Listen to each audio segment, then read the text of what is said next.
Since His Excellency came to power in January 2016, I would say that the ministry has been living up to its mandate. Before His Excellency's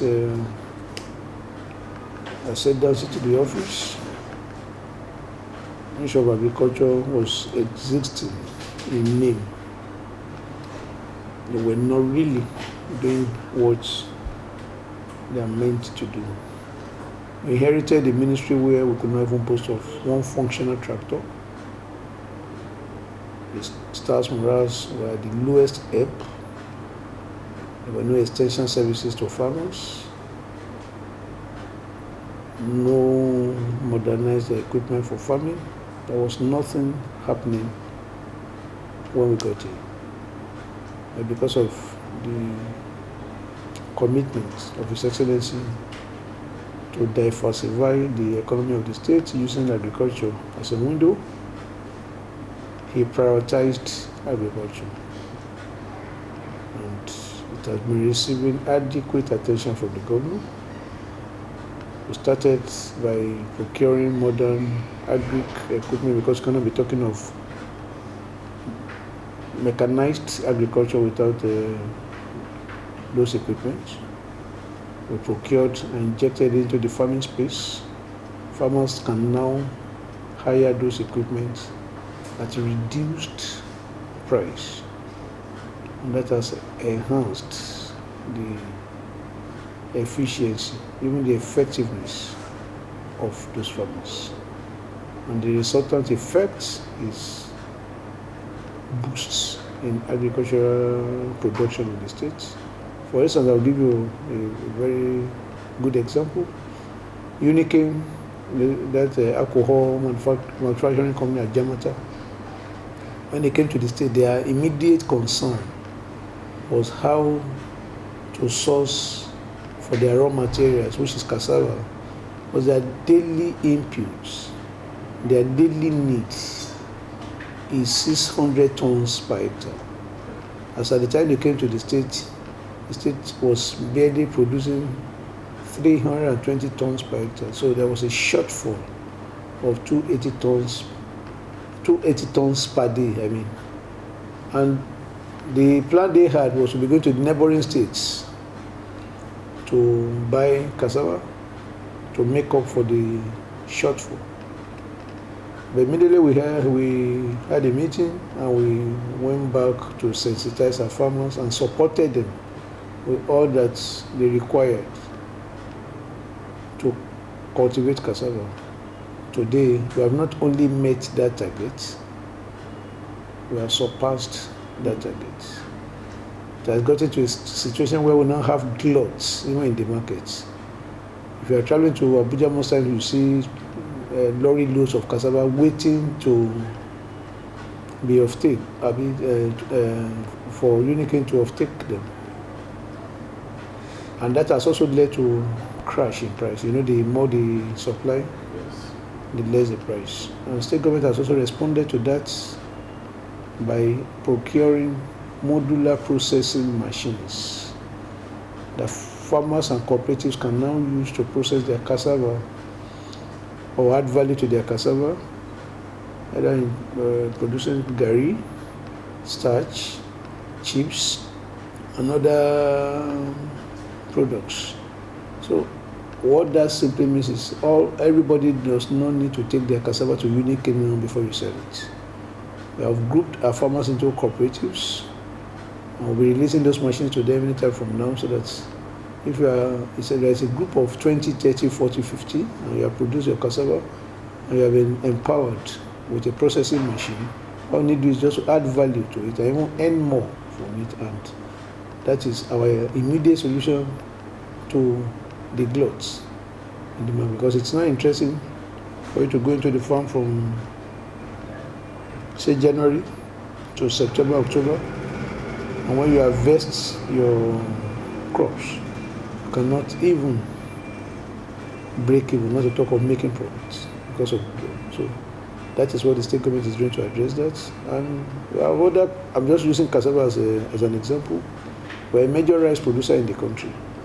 But before now, because we did not have milling facility, once they produce the paddy in KOGI, people come from neighboring states like Ebonyi, Anambra, Enugu, Benue. They buy our paddy rice from our farmers at ridiculous prices. And they take it to their states, mill it, and name it after them. So you start hearing Abakaliki rice, Ebonyi rice. Meanwhile, those paddy were actually cultivated in KOGI. And our response to that is also the rice mill we have built in Ejiba, the 50 tons per day rice mill that is meant to now be of taking paddy rice from rice farmers across the state and process it into a refined or a processed rice that we tag confluence rice. Because before now, when they are naming major rice producers, you don't hear KOGI's name because they buy a paddy from other states, and it's as though we're not doing anything. But going forward now, we'll not only be producing rice for KOGIs, we'll also be producing to sell to our neighbors. Of course, we know that KOGI State is bounded by 10 states and FCT. So whatever we produce in Lokoja, we don't have challenge of market because we have an FCT, we have other states that are KOGI is the gateway between the north and the south. We also, in one of our strategy sessions, we sat down and asked ourselves, people move from Lagos to go and buy vegetable in Maiduguri, in Kano, in Jigawa, and in all of this journey, they pass through Lokoja. And we said, how can we also benefit from such a business? And Excellency, that was what led to the greenhouse farm we have in Osara, where we now produce confluence vegetable, tomato, pepper, and all those stuffs. Because our idea, what we have in Osara now is a pilot project, but we also make a plan to expand it so that KOGI will become a hub for vegetable markets. Because if we do this, we need to empower a lot of people. A lot of people will start growing vegetable. We're also going to be transferring that technology. It's an Israeli company that built and is operating the place. But part of our mandate, or part of the charge to the Israeli mandate is also to train local farmers, so that while we are producing from greenhouse farming, farmers in that environment, in that neighborhood, we also learn the art of cultivating those vegetables. So rather than going from Lagos to Maiduguri, you can break the journey, stop in Lokoja, buy whatever you need, and go back to where you're coming from.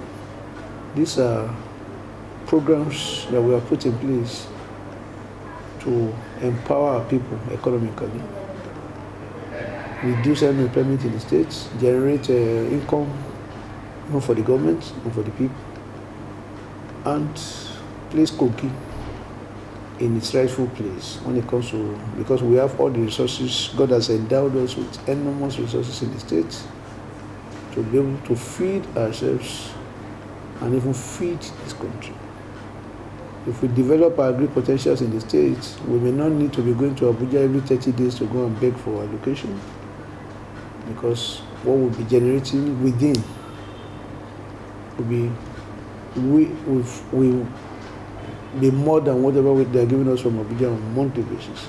So His Excellency has said that his immediate priority is to develop the agri sector, create jobs, reduce unemployment, reduce crime. Because if you reduce unemployment, you also reduce crime, and create wealth for the people. That's our mandate in the ministry, and that is what we are doing. We also have other achievements in other areas. There was a time in this state that travelers did not like traveling through KOGI. They were usually scared because KOGI was known as a kidnapper's den then. You usually hear of kidnapping here, Okene, Lokoja Road, Abuja, Lokoja, those roads became a kidnapper's den. They were always kidnapping people. But when the settlement came, we fought the issue of insecurity to a standstill. And today, Kogi is one of the safest states we have in the country. It takes a lot of commitment to achieve that, I will tell you. If you go to the area of health, the settlement is also doing a very good job in the Ministry of Health. I tell you today, the Ministry of Health today that we have is more responsive to any emergency. You call it epidemic, breakout, whatever you want to call it. We have a team of very agile men and women who are on top of their job, and even the health sector generally. Go to the primary health centers, many of them have been renovated and stocked with drugs and other health facilities. We go to other areas, even the civil service, where we had so much noise. Yes, some mistakes were made, but the fundamental thing there is that there are a lot of reforms going on in the civil service. KOGI workers before, when I first joined this government, I was the special advisor, project monitoring. And one of the first issues I had with my staff was tackling late coming and truancy. People don't come to work. So people are in Lagos and they are KOGI staffs. They are in Abuja, they said they are KOGI staffs and all of that.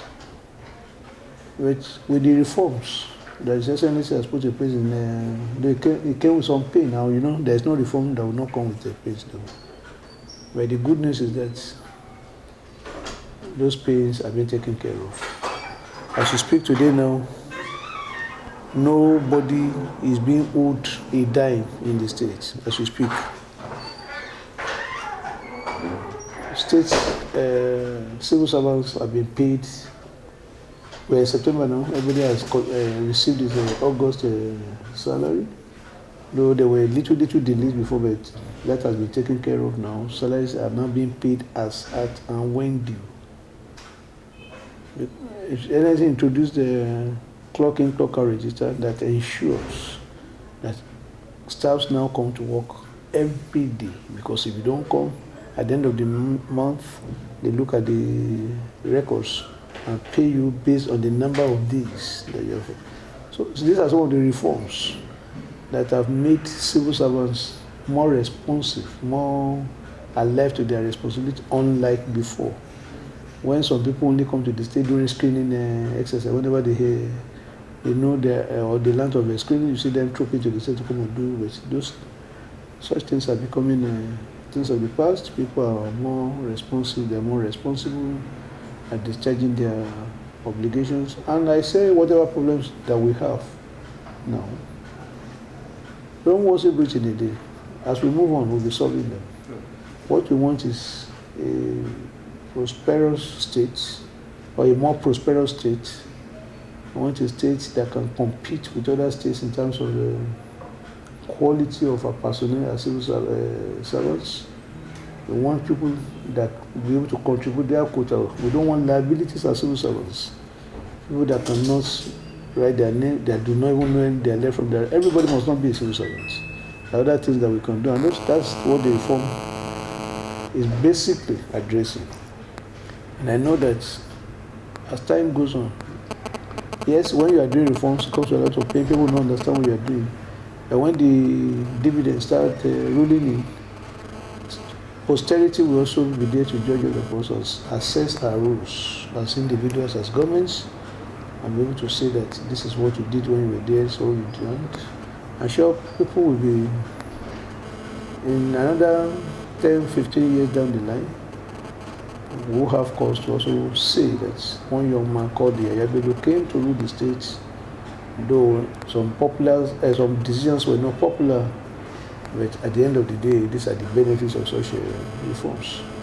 It's against those negative media publicity. Is a gentleman who listens, who also wants to make positive impact in the lives of Kogats.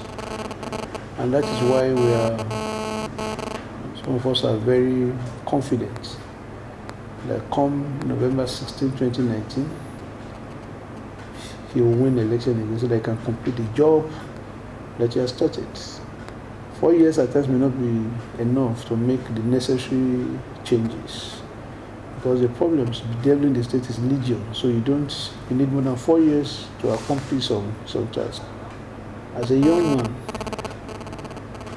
you can rise to any level if you know what you are doing. Well, your background should not be a stumbling block to whatever you can be in life. If you are determined, there is no level that you cannot rise to.